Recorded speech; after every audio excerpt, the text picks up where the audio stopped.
കർത്താവിന്റെ മാലാഖ അവരോട് അടുത്തെത്തി. അവർ വളരെ തിളക്കമാർന്ന ഒരു പ്രകാശം കണ്ടു. അവർ വളരെ ഭയപ്പെട്ടു.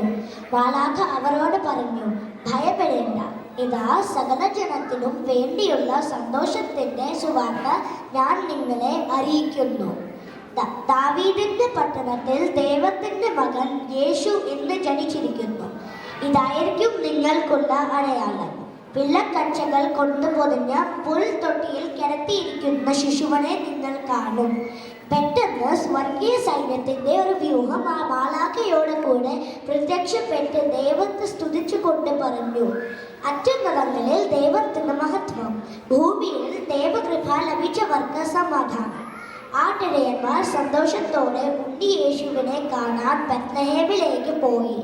അവർ ജോസഫിനെയും മറിയത്തെയും പുൽത്തൊട്ടിയിൽ കിടക്കുന്ന ഉണ്ണി യേശുവിനെയും കണ്ടു.